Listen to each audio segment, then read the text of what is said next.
Salut tout le monde, comment est-ce que ça va? On se retrouve dans la pénombre, dans la nuit noire, pour s'ouvrir du Secret Lair Sonic, tout simplement. J'ai acheté les trois. Pourquoi? Parce que je suis un gros pigeon, premièrement, et ensuite parce que j'adore Sonic, hein, tout simplement. Alors vous savez, on râle, enfin certaines personnes râlent beaucoup sur les Secret Lair et sur les Universes Beyond dès que c'est une licence qu'ils aiment pas trop. Et quand c'est une licence qu'ils aiment bien, bah forcément, là, ça râle un peu moins. Et c'est vrai que j'ai pu faire un peu partie de cette catégorie de personnes où, bon, je grinchais un peu quand c'était une licence qui me parlait pas, et forcément, quand là, c'est des personnages ou une série qui me parle un peu plus, bah là, je suis content, et c'est clairement le cas pour Sonic.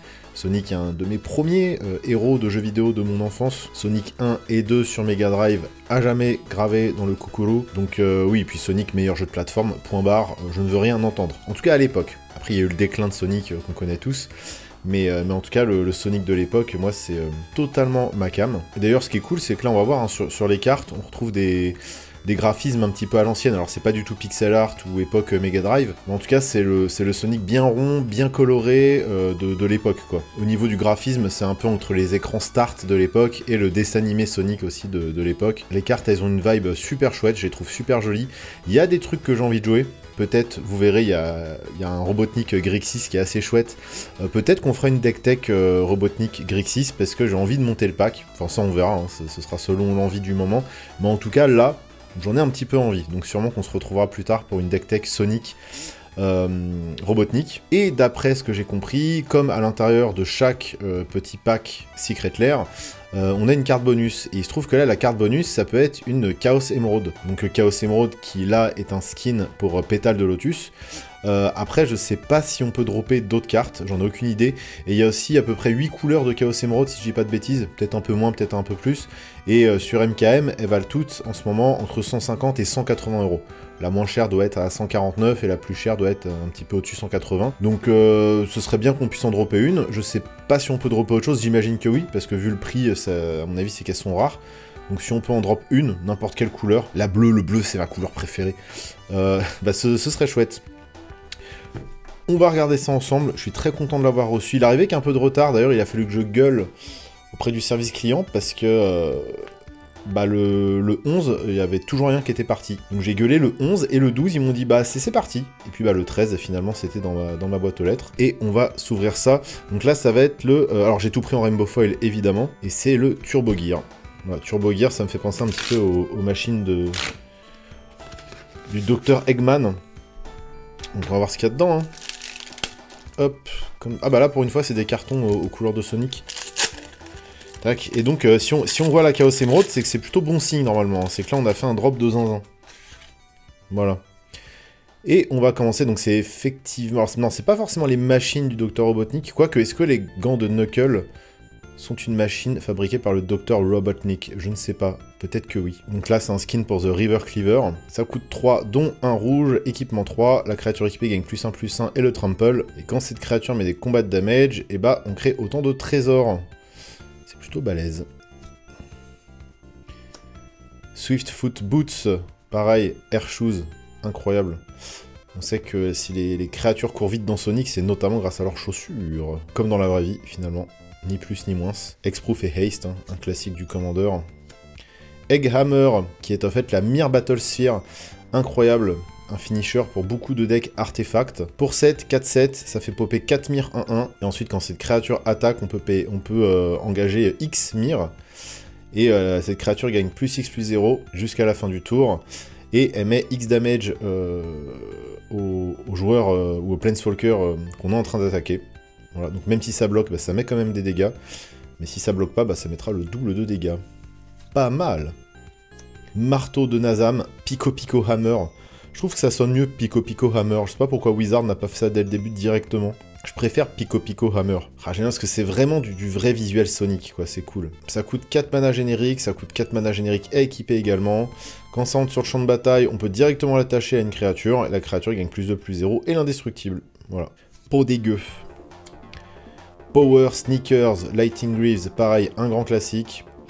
Ça coûte 2 génériques, ça coûte 0 à équiper, donc ça c'est cool, et ça donne le Haste et le Shroud, tout simplement. Donc le Shroud, c'est que personne peut cibler, même vous, vous pouvez pas cibler votre propre bête.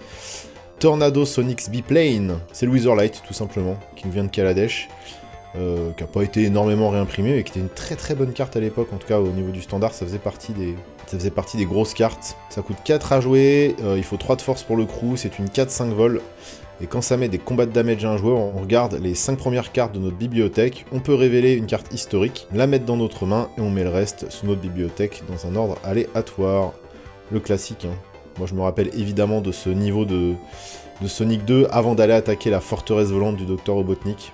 Il y a Tails qui nous porte à travers les nuages. Un petit token Mir, du coup on a les Mir qui vont avec, c'est cool. Un Egg Pawn, voilà donc les créatures du Dr Robotnik. Et derrière, on a la carte bonus, et là ça va être la surprise.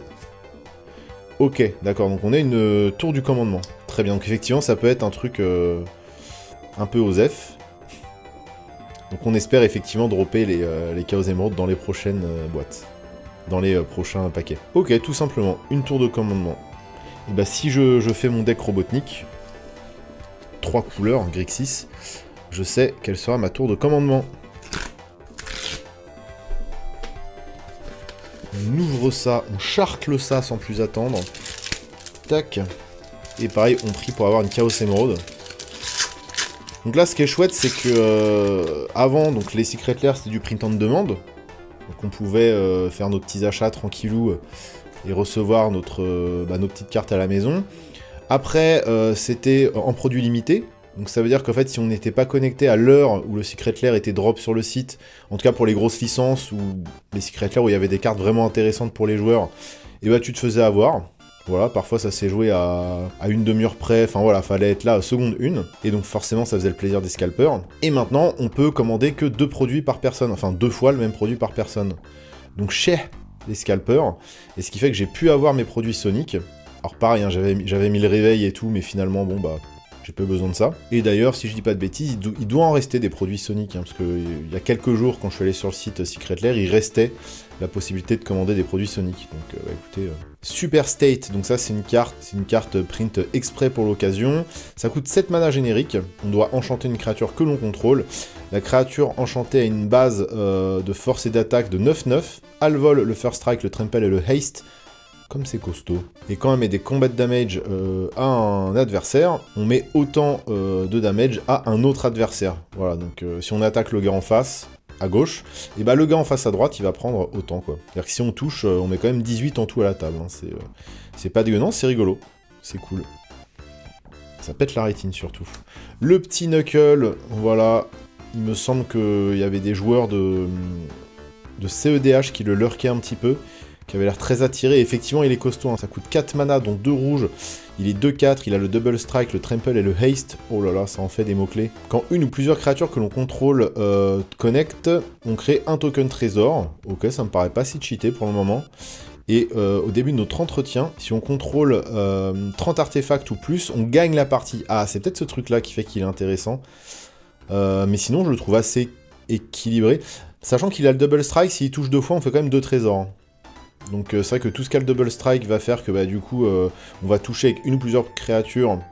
Résolution des blessures, deuxième résolution des blessures avec le double strike, on va retoucher avec une ou plusieurs créatures, on va recréer un trésor. Mais c'est marrant, sur le papier ça me paraît pas si vénère. Il est costaud, hein. Attention, il est très costaud, double strike, trample, haste, ça va être dur de pas toucher déjà. Mais en tout cas j'aime bien le design. Mais c'est peut-être la deuxième partie de son texte de règles qui fait qu'effectivement on va pouvoir faire des grosses bêtises avec. Ami Rose, elle coûte Boros plus 2, c'est une 3-3, elle a la célérité. Quand elle attaque, on attache n'importe quel nombre d'équipements à elle, et jusqu'à une créature ciblée qui attaque gagne plus X plus 0 jusqu'à la fin du tour, et X c'est sa force, enfin la force à Ami. Donc elle va booster les petits copains. Très bien, non seulement on va l'équiper gratos, mais derrière elle va booster ses potes. Donc c'est très collaboratif, hein. Bah de toute façon c'est Friends and Foes, hein, donc forcément il y a un peu de collab parmi vos créatures.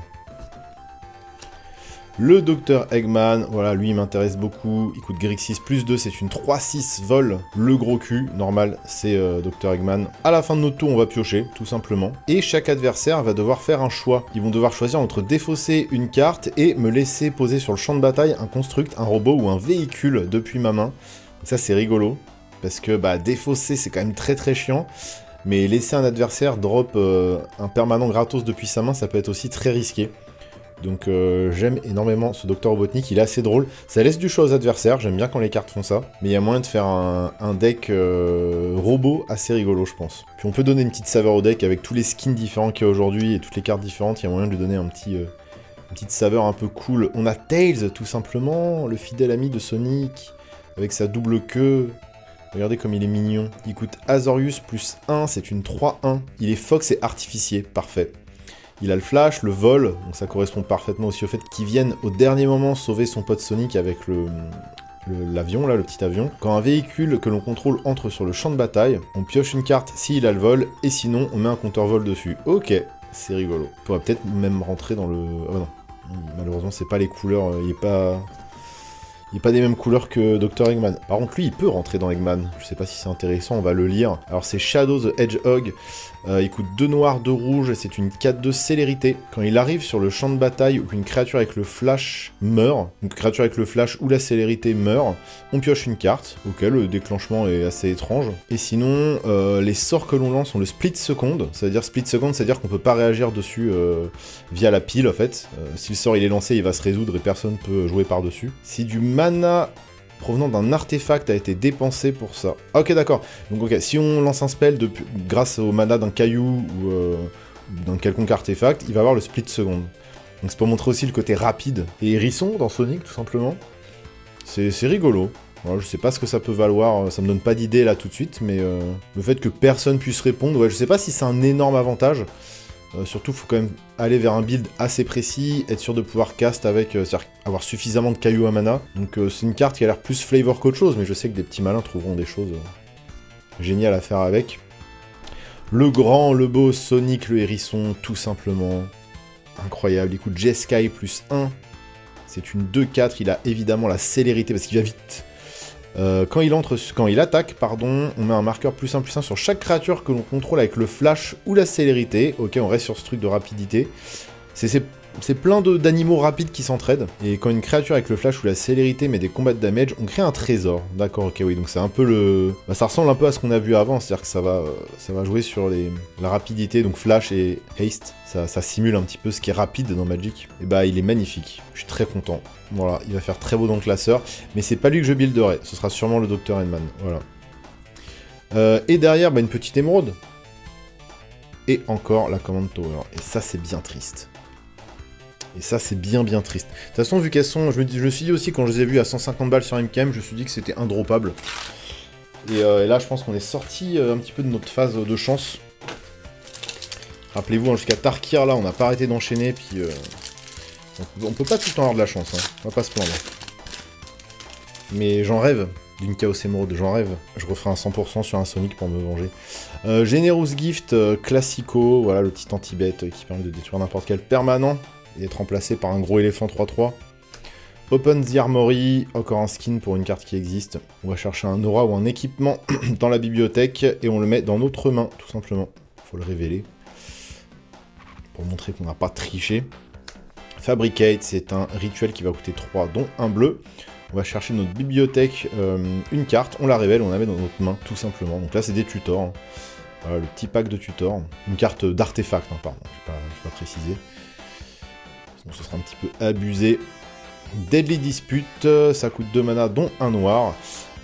Pour lancer ce sort comme co-additionnel, on doit sacrifier une créature ou un artefact, mais on va piocher 2 et créer un trésor. J'aime beaucoup ce genre de petites cartes. En noir, là, la petite pioche en noir qui fait un trésor, là, il y a quelques cartes comme ça qui me plaisent pas mal.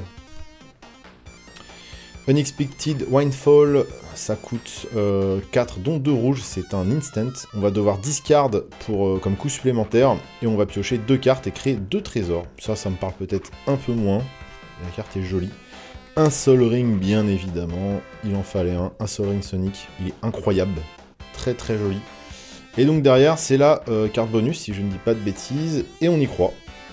Ah non, oui, on a quand même le token trésor. C'est vrai que le token trésor est chouette. On est clairement, voilà, si on est fan de Sonic, des premières heures de Sonic, là on est régalé, hein, avec Green Hill Zone derrière. Incroyable. Et allez, on se fait régal quand même pour une fois. C'est bon, ça suffit. Quel dommage. Et ben on a 3 Command Tower. Voilà, c'est dommage, à mon avis ça doit être dur à dropper. Hein. Mais ça fait un peu chier d'avoir 3 fois de suite la même carte bonus, c'est un peu... Ça picote. Ça picote. Et bah tant pis, c'est pas grave. Et bah écoutez, on se retrouve dans pas longtemps, peut-être pour une deck tech Dr. Endman, ou totalement autre chose. Pour le moment, je ne sais pas. Donc je vous fais des gros bisous, j'espère que ça vous a plu. Et dites si vous avez ouvert une Chaos Emerald. Comme ça, je serai un peu jaloux.